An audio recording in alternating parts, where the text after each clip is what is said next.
Hello, BookTube, and I've been a bit absent on the last week because, as everybody knows, I've got long COVID, but it's another issue that I've had been ongoing, which is a cellulitis in my leg, and it's flared up. It's the first time in 2 years since I have actually had long COVID, and I think that's making it worse. There's the infection that's running around in my body, and it's quite painful, and I'm taking some painkillers, and the painkillers that I'm taking never bothered me before as side effects, but now it's sort of making my mind race, and I want to be very talkative, but I can't form sentences that well, and the concentration is not there. So I've put a lot of stuff on hold. I'm reading as much as I can. I'll read a little bit, and then I have to leave it for a while because my brain is just not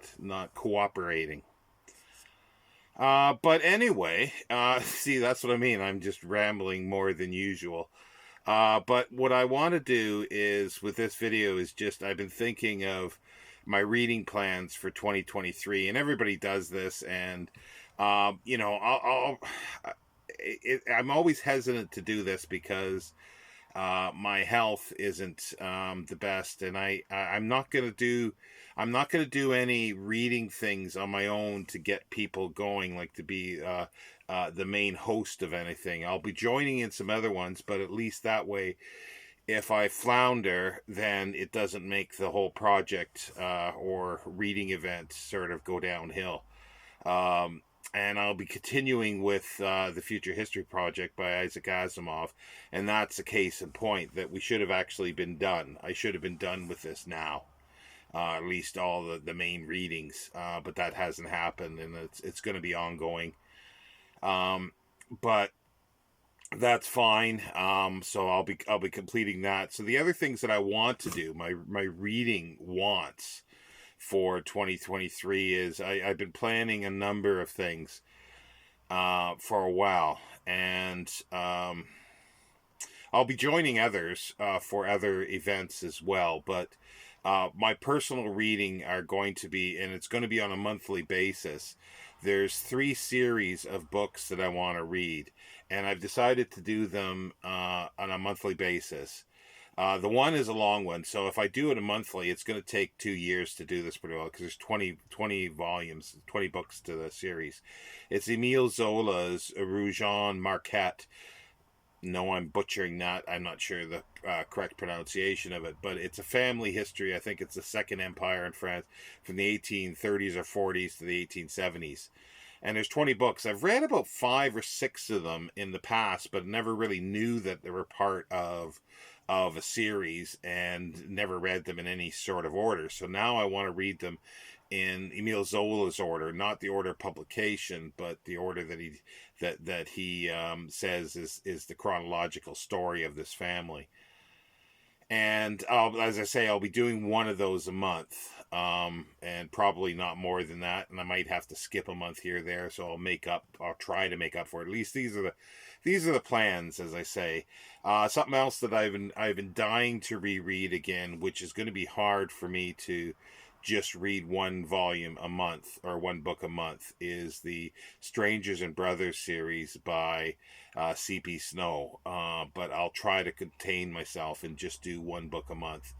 They're a bit longer. They're about 3, 4, some of them are 500 pages, I think. There's a couple short ones, but yeah, so we can do, I will do these on a monthly basis. And the other series that usually goes along with Strangers and Brothers is Dance to the Music of Time by Anthony Powell, spelled Powell, but as far as I know, it's pronounced Powell. And it's a series of 12 novels as well. I've attempted, like, even was it last year? Yeah, 2021. I was starting to read those. I was doing like one every other week or one a week, and I got 3 weeks in again, and I've never been able to get past the third book. I'm determined to read these, and I definitely want to read them. And And so I figured if I do that once a month, there's no pressure, just once a month, and they are short, so they are quick reads. They're very short, and I'll read them, as I say, in tandem with the uh, Strangers and Brothers. And other things that I want to continue on reading, like like I'm hoping before the end of the year I can actually finish Sense and Sensibility by Jane Austen. So that my Jane Austen reading will continue on, but that's going to be sort of when I can fit something in. I'm not going to be doing this on any kind of schedule or anything like that. As well as, my second childhood one, or whatever I called it, to read children's literature, that I want to continue. But again, these are going to be things that are, as and when, and also, will Shawn like it? There's a lot of stuff here, but as I say, I'm not going to put these other things in strictly month by month basis. They may go in, I might do 2 in a month, and I may not, and I might skip a month or two. So I want to have some flexibility, but also I'll be joining a number of others in some readings. Like in January, I'll be reading. This is bitten off quite a bit here for 2 big books: The Count of Monte Cristo by Alexandre Dumas and Les Miserables by Victor Hugo. They're both rereads. Well, the Les Miserables, I've read it several times, but I've not read this new translation. So Mark at Book Time with Elvis is reading it, so I thought I would join in with that. And he'll be doing a whole bunch of stuff French throughout the year, French authors, one every month. So I'm going to try to jump in, and they'll be all, I think, except one will be a reread for me, which is perfectly fine. Yeah, there'll be things like that. I'll be reading Paradise Lost with Alan at Hard Books and Classics, I think. Yeah, Big Hard Books and Classics. See, my brain is just flitting around. And I think that's February. And then in March, I'll be reading with him, with Alan and Greg at another Bibliophile Reads, is The Recognitions by... It slipped my mind now, the author. I sort of looked it up to remember it, but it slipped my mind again. But anyway, yeah, so that'll be in March. So there's another big book for March. And then in April and May, it hasn't been announced yet, but I'm not going to give too much away, but it'll be reading some vampire stuff. So I'm going to go through, and somebody nicely, anonymously, apparently, has sent me Varney the Vampire. So I want to reread that.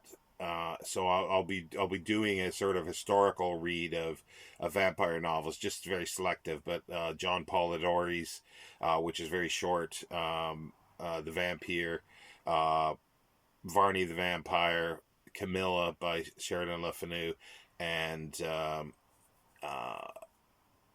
rereading Dracula, hopefully in the annotated edition, because that's been sort of sitting on my shelf, sort of calling to me to read it.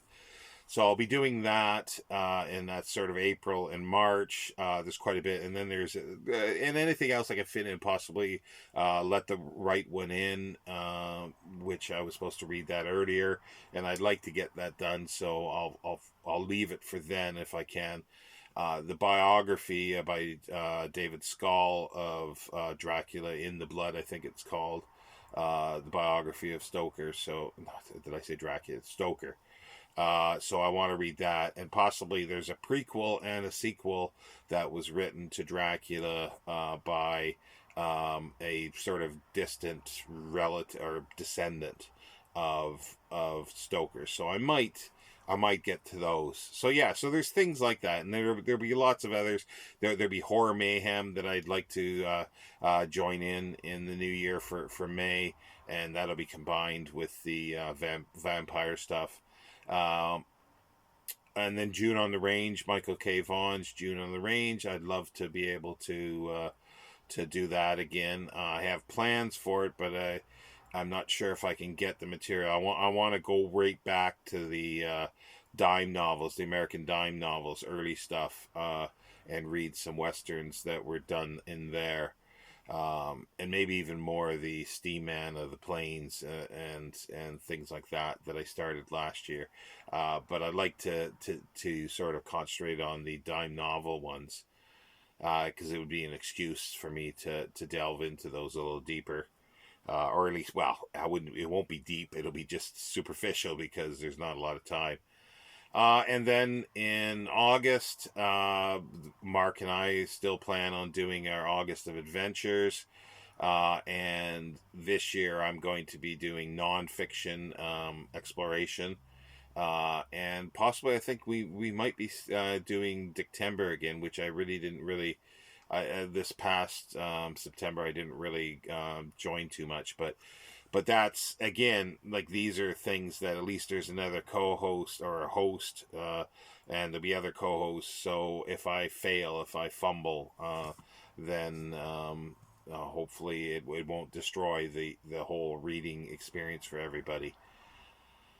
And also I wanted to, yeah, there's a lot here, and also I wanted to start my Isaac Asimov, Clifford Simak read through in August, but I'm not sure if I can do it by then. There's a lot of preparatory work that I want to do. I want to get his journalism, and I'm still working on getting a computer done so I can track this stuff down, and preferably, print it out, getting screenshots of it, and printing out these stories and reading everything and creating a list.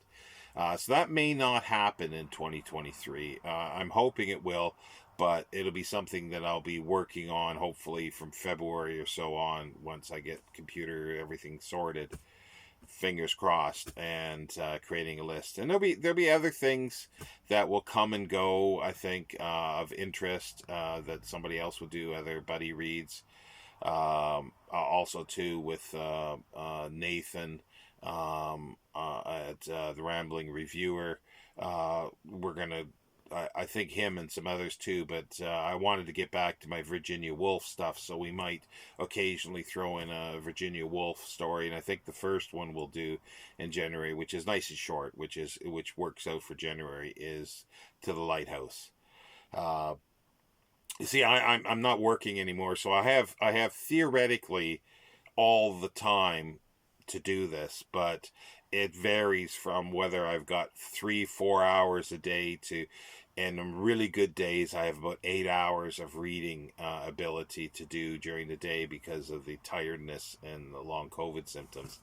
So if I get to the 8 hours or so, then I'm cooking with oil, as they say. Everything goes smooth, and I can just burn through books. Not that I read very fast. It's just, not too many people can spend 8 hours a day reading, especially if they've got something called a job, work in the background, or traveling to work and all this stuff. It just, it makes me shiver to think of it. But yeah, so that's, anyway, I've been rambling on for 15 minutes here almost, so that's my reading plans. If anybody wants to join in with these things, but like with my Zola, C.P. Snow, and Anthony Pohl, those aren't going to be official sort of reading things. These are things that I'm going to do, but anybody's willing, if you want to join in with a book here or there, or the whole thing, then feel free to. And if you want to do it on Voxer and we can chat, it would give me a little more structure as well, if we read it, say, or we'll read it by the third week or something like that, or the second week of a month, and then discuss it after that. Feel free to hit me up or send me a message on Voxer. I've become very reliant on Voxer, which I really like. Other people use Discord, but it seems to get away from me. I'm not quite it's more for young people, I think, but maybe not. But I'm having difficulties with it, so I'll stick with Discord. No, sorry. See the brain there again. I'll stick with Voxer for that myself. Anyway, this is enough here. I'll be back. Like, I'm not going to do too many more videos before the end of the year, I don't think. It depends on how I feel. I got nurses coming over every day or two to look at my leg and redress it. And it's, at the moment, not doing that well. And I just, the tiredness and everything. But I'll be back. Maybe even later today, I'll do a video on sort of my. I dug out my Christmas DVDs, and sort of I was going to go through of stuff that I was going to start watching. I'll be starting to watch those probably Monday. And like one or two maybe a day. It depends on how I feel, and especially now not reading, sometimes watching something is very helpful. But anyway, that's enough prattling. I went over the 15 minutes that I said I wasn't going to do. Talk to you later, BookTube. Thank you.